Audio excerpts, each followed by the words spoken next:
Welcome to another interview here at Lightingbot. I'm excited to have Maria Valle from Spain with us today. She's a lead lighting artist and I said cinematic on the chat there, but it's compositing. She has a lot of projects behind her, which hopefully you guys read the introduction. What I'm going to do, I'm going to let her introduce herself, and hopefully we can get started. So welcome, Maria. Hello. Hi. Oh my God. Yes, don't worry, it's okay. We only have 15 people already viewing. So, Maria, tell us a little bit. Who are you? Okay, so yeah, I'm Maria. I'm lead on Axis Studios as a lighting and compositing.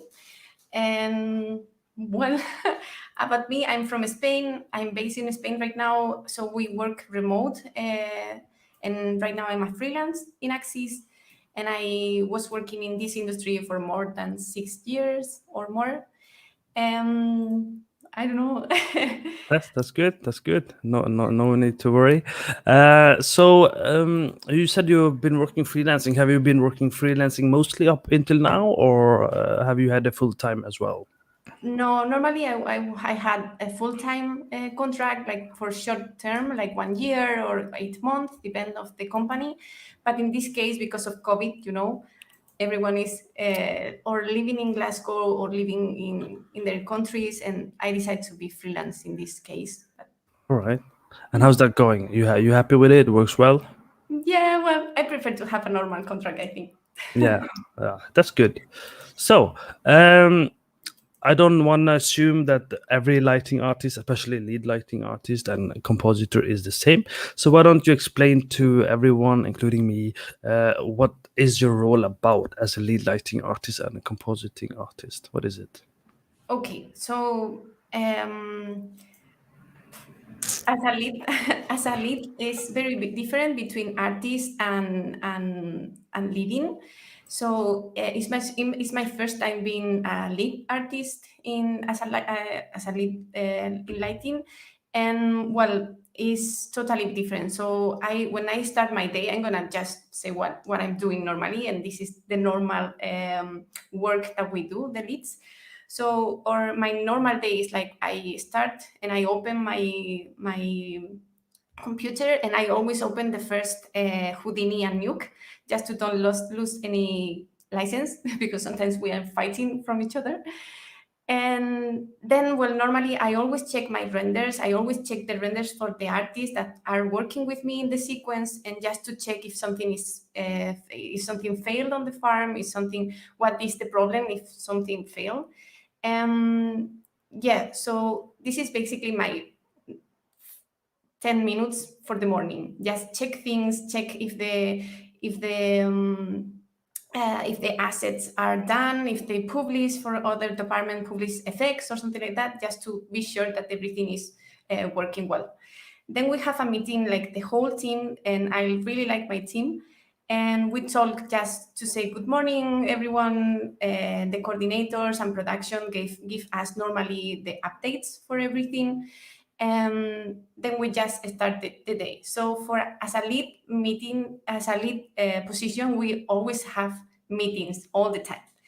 And normally when I finish this meeting, I try to work like 1 hour at least in my shots to prepare my master shots, because in Axis, for example, all the leads prepare master shots. So I try to create everything. I try to do my comp for the renders that I got for during the night. And then I start the day. So the day is like meetings all the time.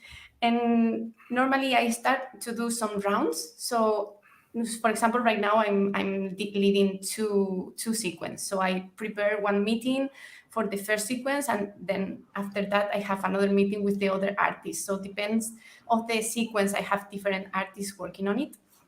And well, in that meetings we just speak with the supervisor too, and he gives us some feedbacks, artistic feedbacks. Even I try to ask them if something is wrong, if something is need to be updated or whatever, no. And we talk a bit, and then we finish it, so they can start the day and they can organize their days. And this is very productive because at the beginning of the day, like maybe we start at at 9, so at 10:30 they know exactly what they need to do, and this is for them is better, because sometimes as a artist, sometimes I didn't have any task until the end of the day, and the day was frustrated the whole day doing nothing, waiting. So for me this is really important: be productive, be active, and for sure work. That's why we are sit down here, no, and spend 8 hours doing this. And then after these meetings, I try to work all the time in my works, try to do my lighting, to do my comps, but then at the same time I have some meetings with the leads just to organize the project, sometimes with another department, like if something is not, if we have any problem with something or similar. And the most important thing that I noticed being a lead is, so as an artist, you have only your work, and so you are working in your shots. You can help people, but it's your decision if you want to do it, no? But as a lead, for me, the priority is they are not my shot, for sure. It's my people, it's my team. So every time when someone is asking me for something, when someone needs my help, I just leave my job and I just focus on them, because they are the important person and they are the humans that are gonna finish all this project. And I think I'm doing this right now because I felt, I felt when I was in another company. It's like when I start in a company and I had problems or something, I didn't have that much support, so you always need to wait until they finish their job and then they go back to you. So I decided to be different. I decided to, no, no, no. My job is doing my work and everything, but my real priority is my people. So I'm gonna ask them everything. They are gonna ask me everything, and I will stop everything if I need it. For example, I think last week, previous week, we have a new started, and I was with him because every time we have started, I try to do a meeting with them, one of them, for each, and explain them everything. So I start with Houdini. I start with how to open the files, where are our project in the folders, how you can save the files, how you can do the comp, where are the comps, where are the renders, everything, the basics. And I spend like 2 hours and a half, or maybe more sometimes, just explain them that, because I think it's really important to be productive. And if I do that, it's going to be better for them, for the artists, and for us, for the team, because they are going to learn faster. They are going to start earlier in the production, and they are going to be more confident. So I feel when I was in another company, sometimes like, I don't know if I'm doing this well, because no one explained me this pipe well, So I decided like, no, I want to have people next to me that they are comfortable what they are doing and they are happy with their job, and they don't are scary with the decision that they make. So that's why I try to be with them from the beginning until the end. And I really even like it, because I like to teach a lot, so I don't have any problem. And this guy asked me like, why do you do that? Like, why do you spend 2 hours and a half just show me one person the pipe? And I was, because this is going to be great for you and great for me. And next, when you start the shots, you will do your best, because you know already the basics.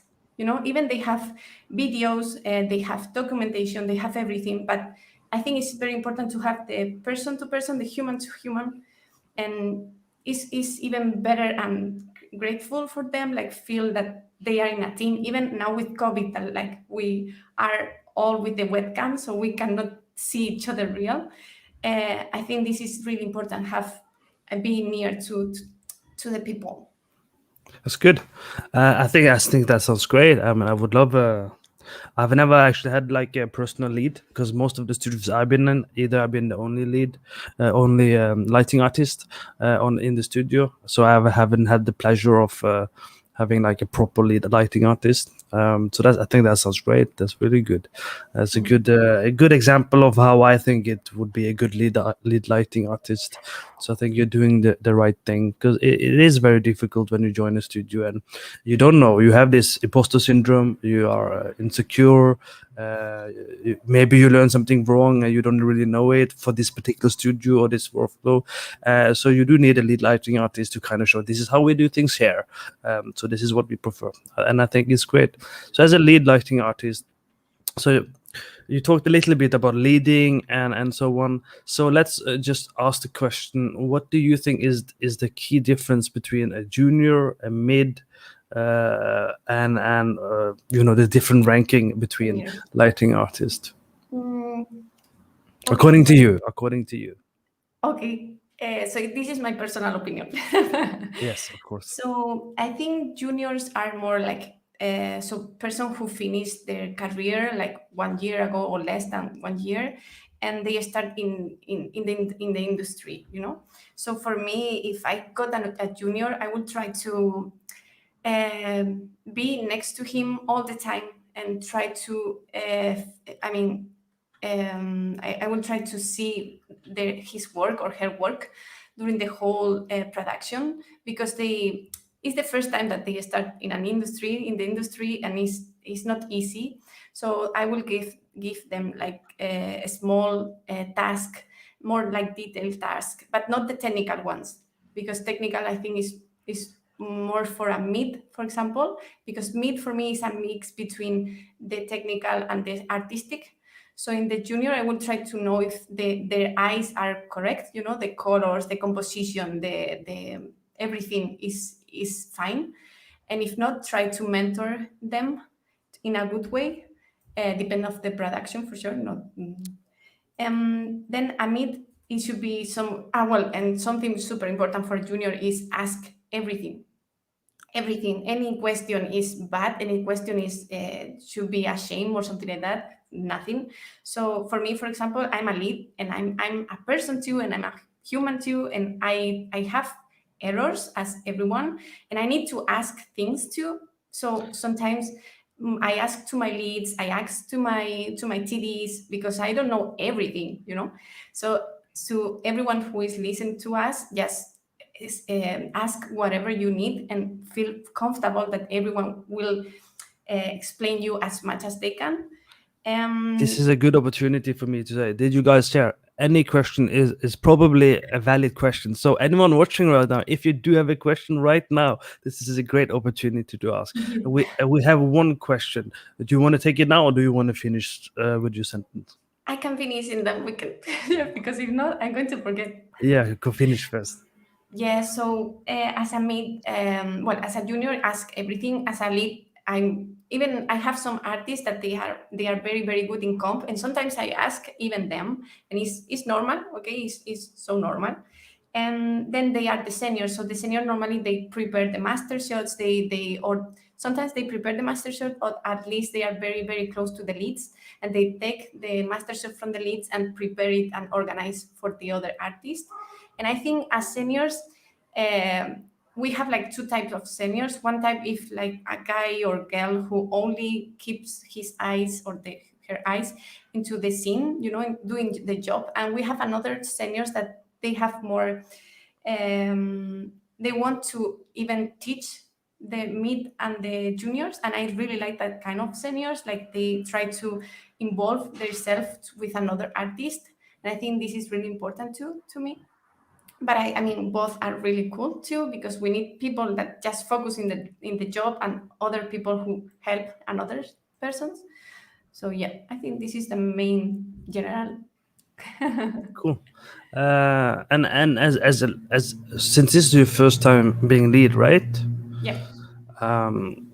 So what have you noticed besides the meetings, a lot of meetings?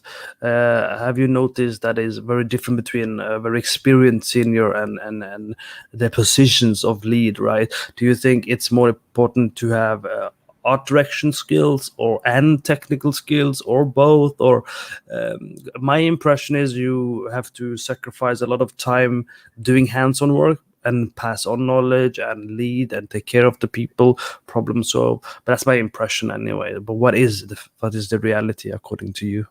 Yeah, so I think everyone can grow inside the industry depend of the attitude that they have. So, for example, I'm near to I mean, I'm around with people like leads, the leads that I have that we are in the project. They have a lot of experience more than me, and they are really good in technique and artistic. But I think it's very important to have an attitude. Like, it's not only be a good technical person. You need to have an eye. I think it's very important to have an eye and be artistic for sure. And then you need to have that kind of personality to, I want to help people, I want to solve problems. So, for example, myself, I always, when I had a problem when I was an artist, I always try to, fix by my own. But then in a moment, no, I need help because I cannot do that. No, so I go to another person and I ask. And I think it's really important when you are a lead, like is very different when you are an artist and when you are a lead, because so the technical things are important, but you can always learn that. You can go to internet, you can go to anywhere and ask or search for it. So it's going to be easier than the eye or the artistic eye, at least for me. And even the personality, the intention that you put in your work and in the people that you have around, as for me, is the most important thing. And that's the thing that I'm feeling in this team right now. So everyone is trying to help others, and for me that's the most important thing as a lead. Like, you need to help all the time. Yeah, makes sense. This is the 15-minute mark, and when after 50 minutes I do one thing every time, and that's to remind people there's 20 of you and I only see 12 likes, so you should like the video, you should show some support to Maria's knowledge and content. It's definitely good for her. Subscribe if you haven't already, and you can join our Discord and talk to Maria there as well if she wants to and if she has time. So that's also an opportunity. We'll take some questions, so feel free to ask some questions. There's a couple of them now, so we'll start with Cesar Romas. Thank you for asking a question, Cesar. What advice would you give to start working in the industry? It's a very Okay. broad question, so I guess you can narrow it down according to what you feel is comfortable, obviously. Yeah, so I think it's really, really important to believe in yourself. It's really important to have a good portfolio or a good website or a good resume. Super, super important is I think you need to be curious all the time and check all the websites and check all the companies' websites too, like specific companies, and just try to be brave and ask everything to everyone. Even if you are a junior and you don't have a lot of work, try to work in your portfolio, try to work in your own projects and try to do something. Don't focus to do a lot of things. Maybe one thing with a very high quality or good quality is enough to get a job. And don't and always trust on yourself, even if another people said to you like, no, you cannot do that, you're not going to do this. Don't listen to them and trust on yourself. And for sure, I always said this to everyone: no one is going to knock to your door, no one is going to write you into LinkedIn like, okay, yeah, can you come with us? No, you need to send 100 or 1000 resumes to everywhere. And don't be afraid, even if they are looking for someone with a bit more experience than you, don't be afraid and just do it. Okay, send it. And one day, when people will give you the opportunity to do an interview, and they will happy with you, and you will start in the company. My first job, for example, I always tell this story, but my first job was, I got the job because I was so I was writing them all the time. I was sending them a lot of pictures, like I did this one, I did that one, and they told me like, we are not sure because you never have been working in this industry, so we are afraid for the timing, the deadlines, whatever. and I was all the time, I'm the best, I'm a good option for you. I'm very productive. I'm very organized. I can do this. I can show you that. Please, I'm here. And at the end, they accept me. So they gave me the opportunity to do the interview. They liked me, and then I started my first movie. And I think it was because I was all the time with the HR. Please, please, take me. So that's the big advice that I can say for that. Yeah, and I can also say I'm not good at all, but if I can work in the industry, so can you. Here's another question. As a lead, if there's overtime, do you have to do more than the team, or is it shared among all of you? These moments are tense and sometimes difficult. How do you manage them? Thank you. So the question is overtime related. Yeah. So I think I do more right now than the artists, because even right now I tell them, like, we are at the beginning of the movie. So I told them, like, no, no, no, don't do overtime. Go home, and maybe in the future, when we were in the delivery day, we will do overtime. But right now, no. So I always even try to don't do overtime and prepare everything to don't give them more work.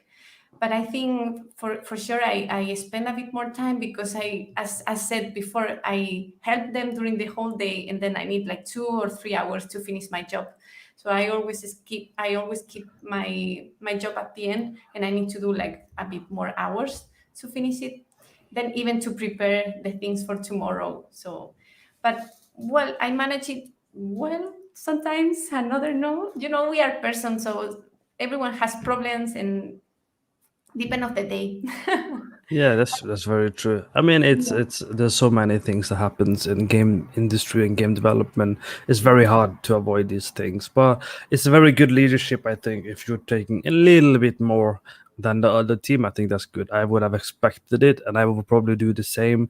If anyone is ranked above me, like I have to give them a certain um, authority and respect as well, then I do appreciate that they are like kind of making sure I can go home on time, relax a Yeah, bit. But again, I think it's important to appreciate that, not to take it granted. So that's where I hope people who have leads or leaders like that they remind them that they are thankful for it, and they do something in return, just because that's what a good colleague would do, is not to assume just because we are working and we get paid is not an assumption that someone has to do it. Like, we are all humans, you get tired too, yeah, you want to relax, you have friends, family, you want to do stuff too. So it's just good to show appreciation. yeah. And um something that I notice is, since I start to work at home, I do even more overtime, yes. because I cannot stop sometimes, and this my mind or my brain sometimes is telling me, like, Maria, stop and get out. Yeah, I was reading some research about that actually. That because people are working from home, generally they are mixing private time and work time, so they end up working more. So a lot of studios are benefiting from it. So that's all. That's why I told you off camera. That's one of the reasons I went back to the office, because it's easier just to leave and know that there's no work Exactly. anymore. Yeah. Kat, I'm gonna skip over your question for a bit because I think that's a good lead into the art topic that I know Maria want to talk about. But I do want to catch your comment here a little bit, Kat, because you said you hate that job listing for juniors, that we need job to get experience. I think that's an interesting topic too, just to briefly discuss that it is a bit odd that people need a lot of experience now. Junior before, and I'm talking 10 years ago, it was pretty easy. It's like, okay, newly graduate, you can get the chance. Now junior has like 3 years of experience, one release title. It's getting really hard for people to even get junior job. What do you think about that, Maria? And how do you deal with it when a junior, for example, approaches you, or maybe even applies at your one of the studios you work at? Yeah, I think it's getting worse. Like, it's getting harder for a lot of people that want to start in the industry. And yeah, the only thing that I can repeat is, like, work a lot at home, and even have to. I always said this, like, try to have your own brand. So imagine you are not, well, me. I'm not a YouTuber, but when I send my resume, when I send my demo, when I send something, I try to believe that I'm that kind of person, because the person who is checking your resume and everything is going to see just an image of you. So if you try to work a lot in that design of the resume, if your work is well, if you present everything correctly, they will notice that you are organized, that you want to show them that you are a value person, and you have more experience that they can think. So for example, at the beginning, when, like, long time ago, my first CV was horrible. Even well, my resume was horrible. Even the letter, the cover letter, or I always prepare a cover letter for each company that I apply. So I let them know that I taking care about their priorities, the things that they are looking for. So I write everything on them, and the CV, I mean the resume and the cover letter, has exactly the same design. And some people, they just prepare the resume, and then the cover letter is just a document without anything. And I think this is something very, very important to get a job inside the industry, because at the end you are selling your image. And I think this will be great if more people knew this, and they will be allowed to get more opportunities inside. It's not only the demo, is your resume, is everything. Yeah, I agree. Some of the work I've gotten was just because I wrote something special in my cover letter that allowed them to see my personality to get the interview. I totally agree with that. So, what I'm going to do, I'm going to show the show reel that Maria showed me, and then we're going to do Kat's question, which is about demo reels. So I think it's a nice branch over. So let's have a look at Maria Wells' demo reel, and then we will answer the question about the demo reel.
Well, that was very cool. That was very good, actually.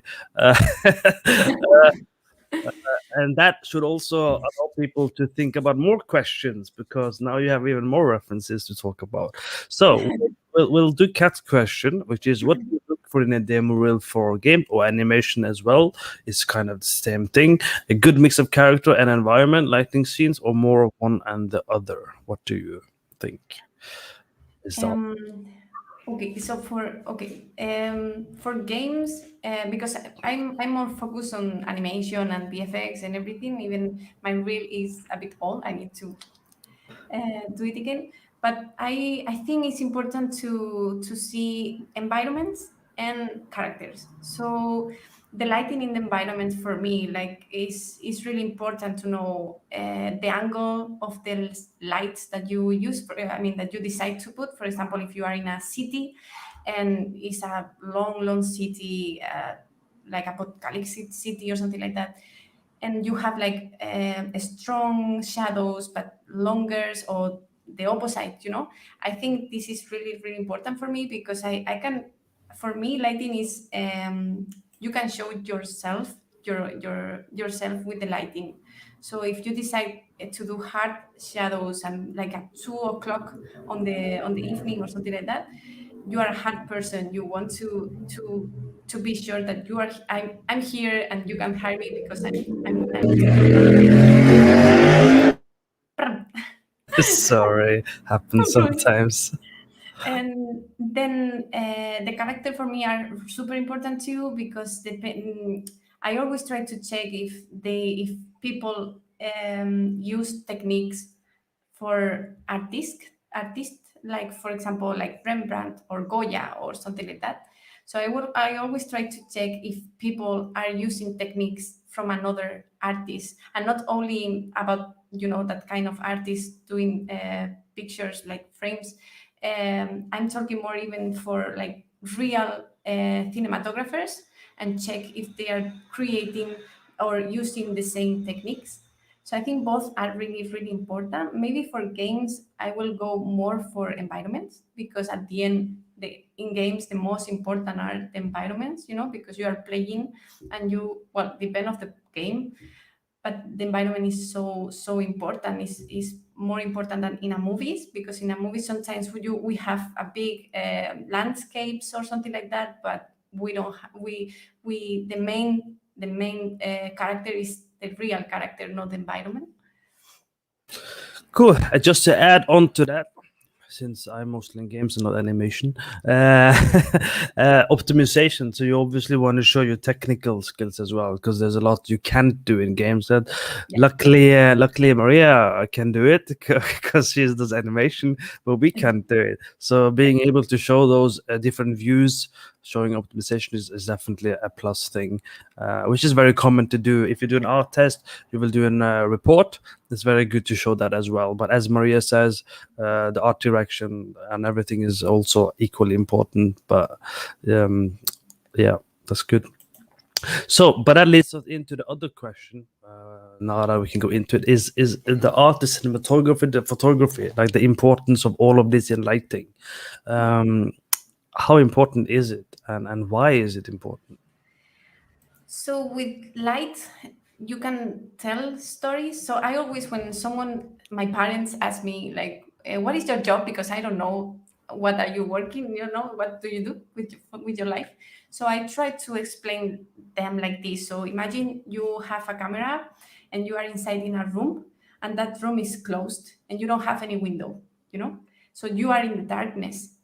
Everything is black. You cannot see anything.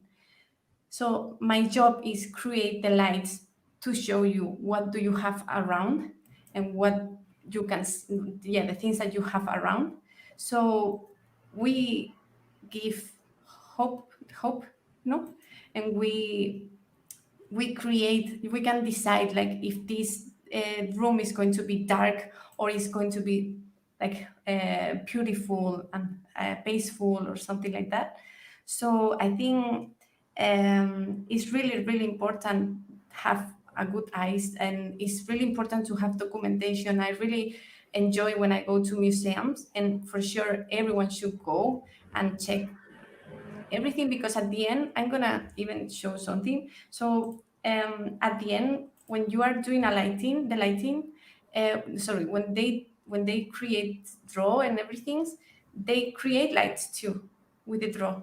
So we need to understand them, and we need to know why they decide to do that kind of things, or why this is. I always try when I go to the museums or something like that, and I in front of a frame or whatever, I always said like why I like this portrait, or why I like this image. And I always try to analyze everything and try to see to myself like, okay, yeah, I know why I like this one, or I think I don't like this for that, you know. So I think artistic is super important, but the problem that we have in the industry right now is we run a lot, and we don't have time to take care of the artistic part, and that's the problem. So that's why when I see some demos, or when I see some shots from my artists, I think like they are better than this, but they cannot, explain like give all the time to do the correct way. And I'm super sad with that, because I think we are artists at the end, and technology, as I said, everyone can learn this, everyone.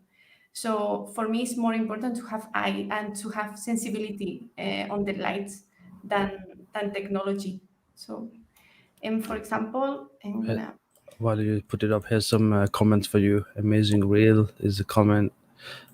Wow, she's fantastic from Letitia. This is my sister. I figured I saw the last name. So, sometimes siblings come on. Well, the last time there was a mother who came on, and I showed that as well. No, Yeah, you saw. she's young. And Kat agrees with you. She says lighting is what tells the story. Yeah, totally. So for me, the camera and the lighting is the most important in the production. I mean, I understand we have a lot of department and we need them for sure, but I think to tell the story, it's to tell a good story, we need a good story first, like the good story and a good cameras and good lighting. And the cameras, sometimes a lot of people use a lot cameras, and sometimes with one shot we can tell everything, you know. So I think we will need to have like more course about lighting and about cinematography in the industry, and show what really is, the lighting and everything. um, You wanted to show something as well, right? yeah, but I'm gonna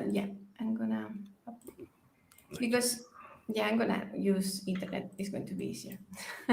Yeah, it's no problem. I'm gonna share my screen.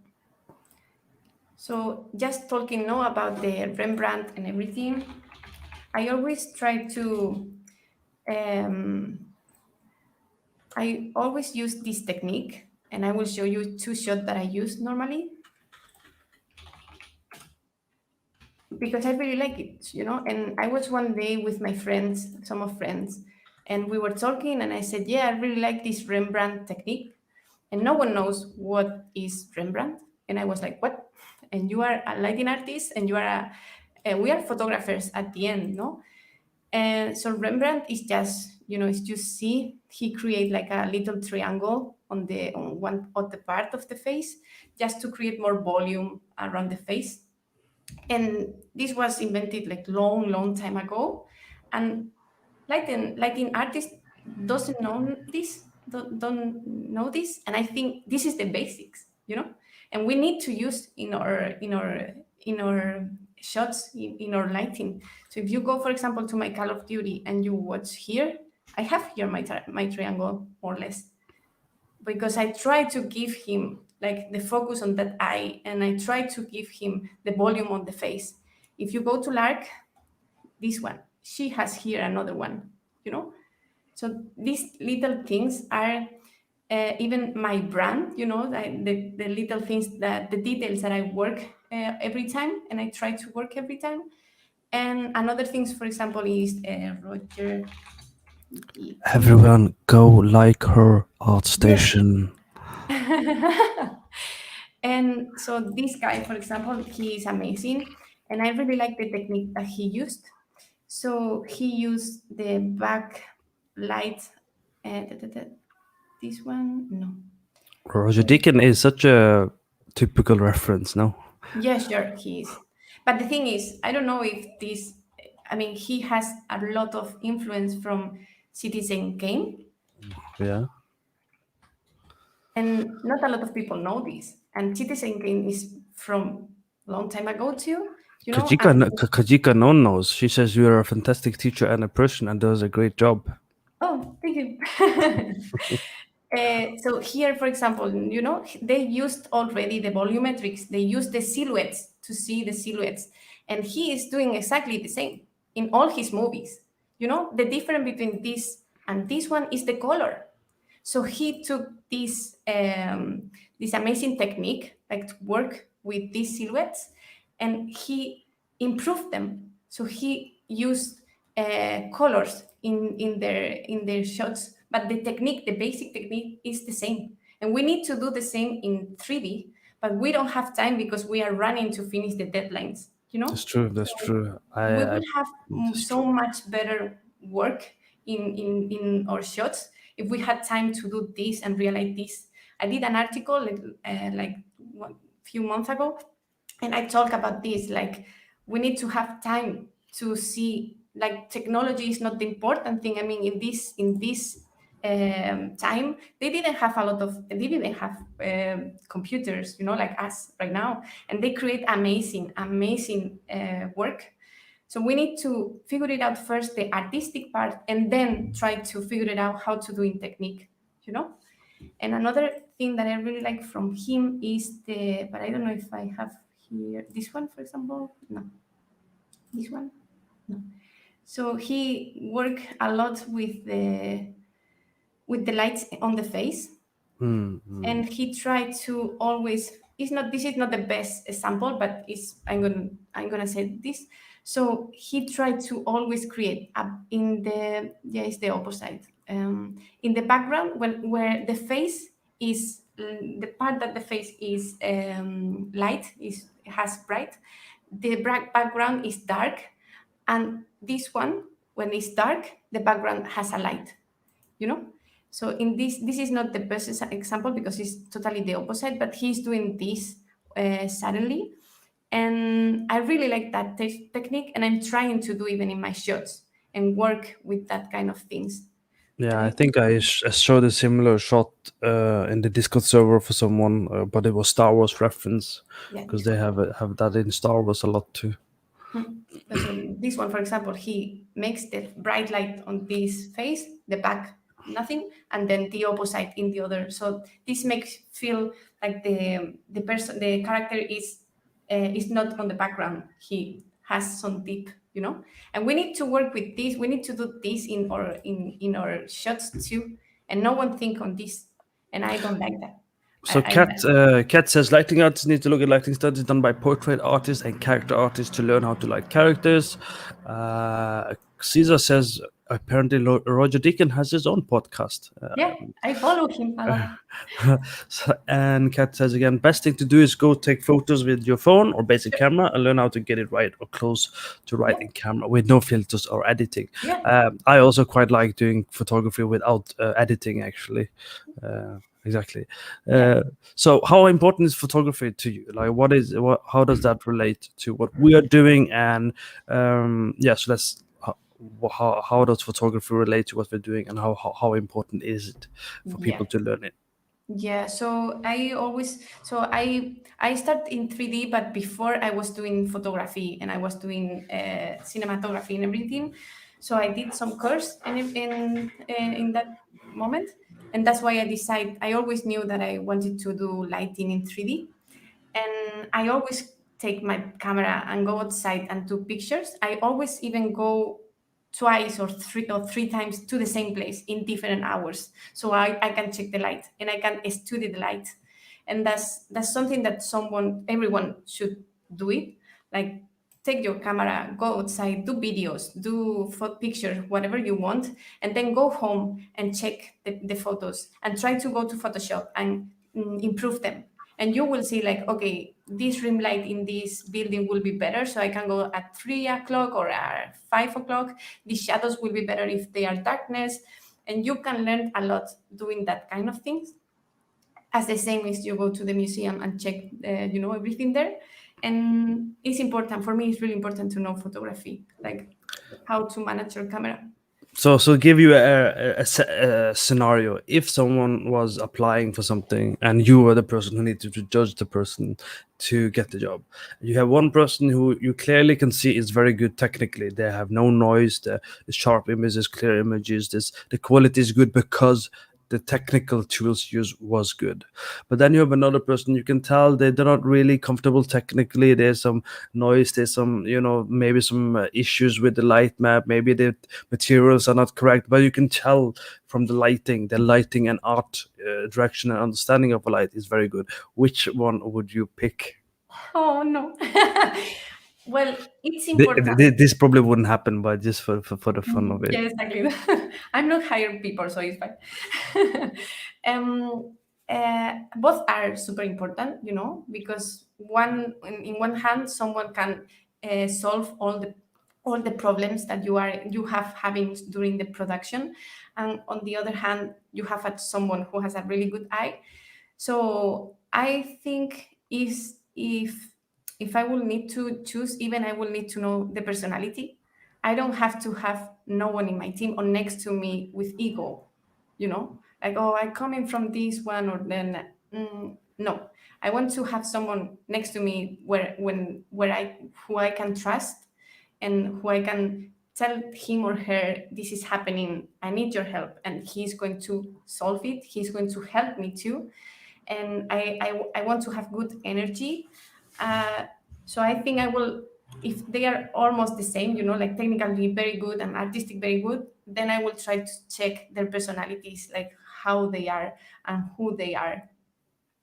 Yeah, that's true. Well, often personality goes a long way. A lot of people prefer working with someone nice personality and then let them learn on the job instead of the other way around.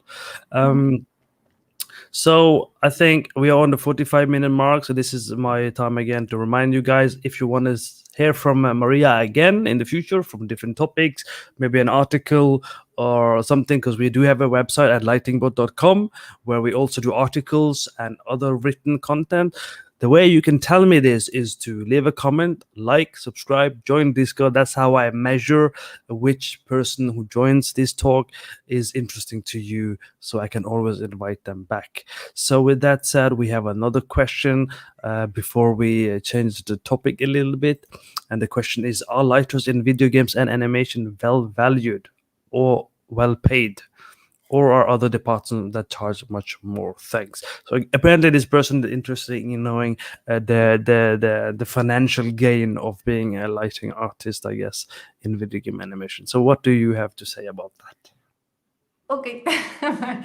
I think depend of the company. If the company, the value of the company is make money, they are not going to pay you well. But if the value of the company is people, they will pay you well. So I was in very, very different companies, and my salary was really cool. I didn't have any problems. But even when I was there, the companies take care of me. They give me reviews every time, like every 6 months.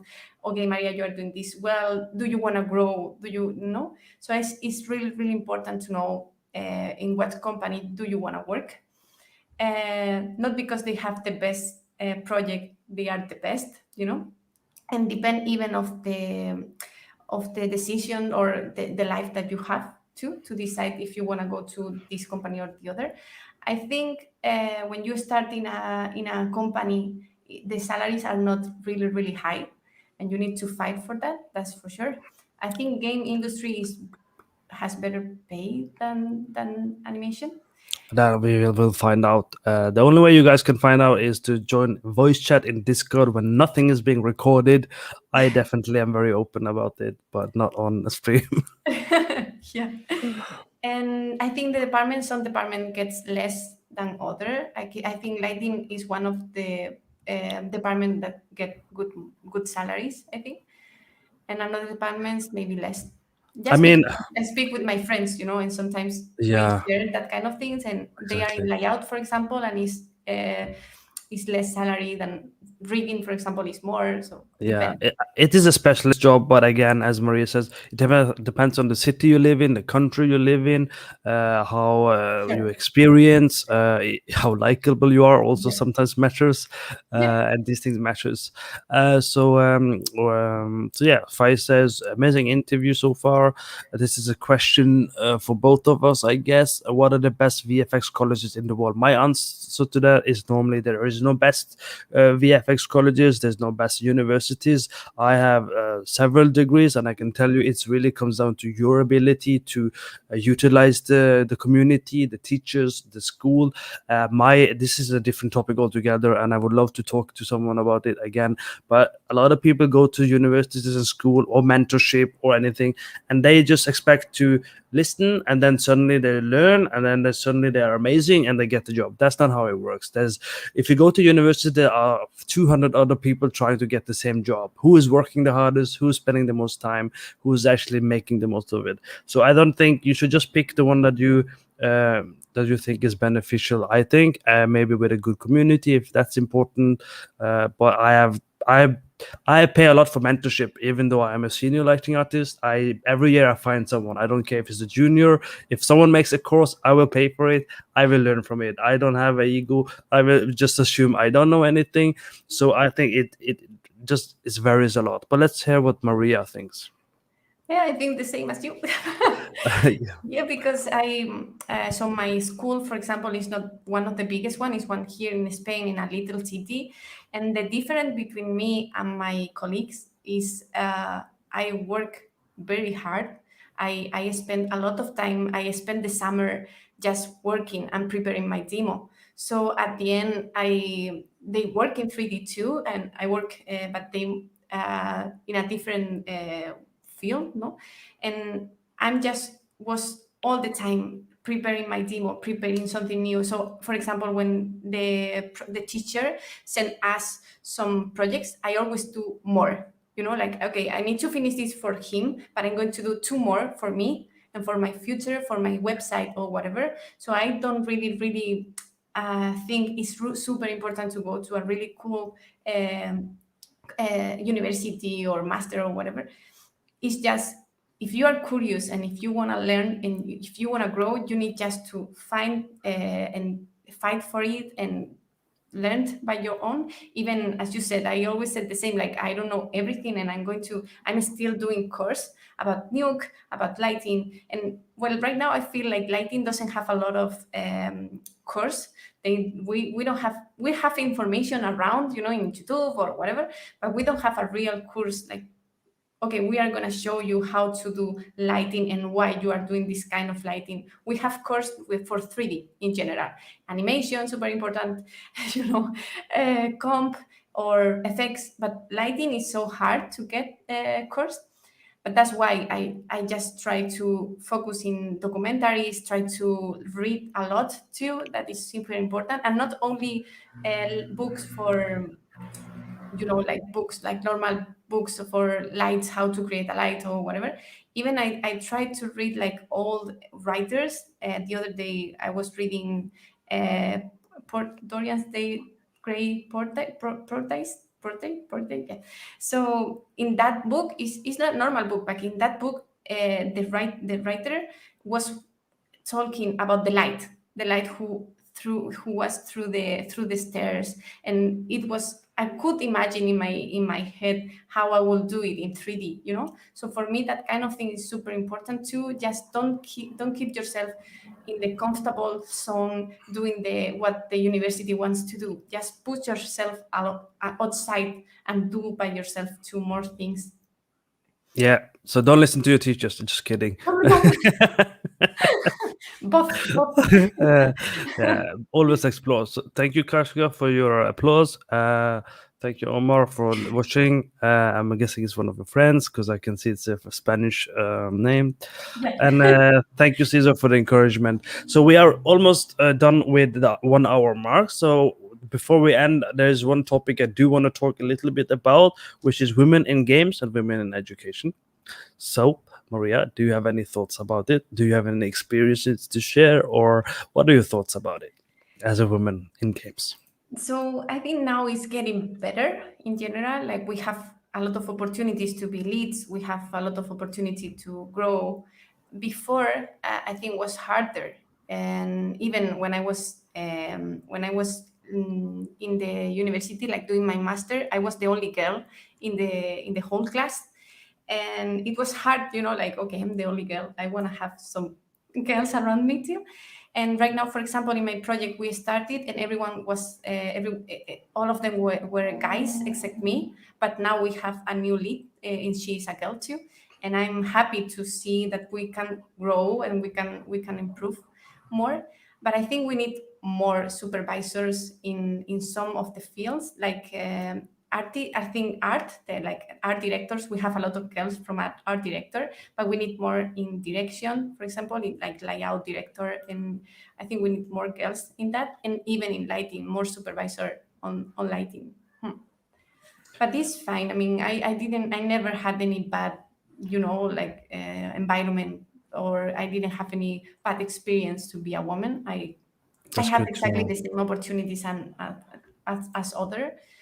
And yeah, I think at the end, the important is how you do the interview and how you present yourself. That's good. So that's a good thing then. Because that is it's a good experiences, and you don't have any negative experience, at least on stream that we can talk about. We have one more question we can cover. I saw some shots from your reel of Digic pictures. Those are amazing. I just want to know how you balance those shots between lighting and compositing. So I always try to do everything in 3D, everything in Maya or Houdini or in the software that I'm working on, and then try to don't do a lot of comp, because if you do a lot of things in comp, then the continuity is worst. Even the production is worst, because so we are doing, for example, one sequence with 20 shots, and that 20 shots are split between artists. They need to check the comps one by one, so we are slower than if we do everything in 3D. But so I always try to do everything in 3D. But in this case, for example, Digic depends, the company too. Sometimes we do more in comp. Than in 3D. Depend of the time, I think. If you have time, you have more time to do the renders, you have more time to spend in 3D. And if you don't have, we do everything in comp. So depend of the project and the deadline. The interesting workflow. Just a reminder, please like and subscribe. There's a lot of people watching, and there's not the same amount of like and subscription coming in. You should be doing that. We are running out of time, so if you do want to ask more questions, now is a good time before we start closing down. Just a reminder as well, you can I was about to say harass. You can talk to Maria sometimes if you join the Discord server. Oh no, that's not to see. You can join the Discord server, and you can also come here on the live stream QA, and you can ask your questions there, and then the person will normally know it's probably for them, or you can write the name, and when the person has free time or they want to answer it, they can come by and answer that. Also, just a heads up for next week, I think we are interviewing Thomas Didier. I think, unless he cancels, of course. He's a senior lighting artist at Reflector. He has been at Gameloft and so on. So we talk a little bit to him as well. So just so you guys know, there's a lot of stuff happening and going on. We can't cover everything, but we can try and do one more question, which is which country is good for VFX jobs with a good pay? Do you have any thoughts about that, Maria? I really like Canada. She likes Canada, so that's where you have to go if you're looking for most pay, and if money is your motivation, then Canada is where you have to go. Just take a No, that's boat. not. No, I mean, so right now I'm in Spain, and in Spain we don't have a lot of opportunities because we don't have a lot of companies, or the companies are very small, so they don't depend of the things that you want to do. So if you want to stay in Spain, for example, you will need to know that you are not going to work in very, very huge productions. If you go to London, you have a lot of opportunity too. But the things for Canada is there they have a lot of companies, so you can jump between companies very easy, and you don't need to move between countries all the time like I'm doing, because I spent 1 year in Budapest, 1 year in Canada, 1 year in north of Spain, a few months in England, so that's why I liked Canada when I was there in Montreal, because I had my stability there, and I really liked that. So But not for the moment. Kat agrees to put things in the render. She loves that mindset. Yeah. Uh, Software like Unreal Engine makes it easier to do it in render, I think. Yeah, I do not know half of the stuff Maria knows, so I'm just stunned. Hopefully, one day I can find a mentor to teach me these things. But there's so much to learn all the time. It's like you never get the time. Thomas Diddler is not canceling. There's a confirmation for everyone. He is going to be attending, and he is from Canada, and he can confirm Nice. that the pay is in fact good. Caesar is also thinking about Canada, so apparently there's a bunch of you leaving for Canada. Oh my And god. I'll be stuck in London and UK all alone. I'm so sad. Oh no. So, lastly, I just want to say we are now a 1 hour mark, and I don't like to keep my people watching and also Maria waiting. But if Maria wants to, because I forgot to ask, but she might or might not be on Discord for 15-20 minutes to hang out casually. For people, if you want to join Discord, talk a bit more casually. It also gives us opportunity to talk about topics we don't want to talk about stream. There's a certain topics we don't want to talk about on stream. So you can join there, talk more, ask more question, be a fan of her, like her art station. I'm sure she's happy to have you connected on LinkedIn. I should have added everything on the description. So again, Maria, I thought it was a lovely interview, and you have so much to share. I'm sure I will invite you back, and I'm sure we will talk a bit more about other stuff we can do together. This was really good. So thank you so much for taking the time. Oh, thank you to you to invite me. I really enjoyed this. I really enjoyed it too, and apparently a lot of people enjoyed this too. So this Yeah, was a I'm huge super success.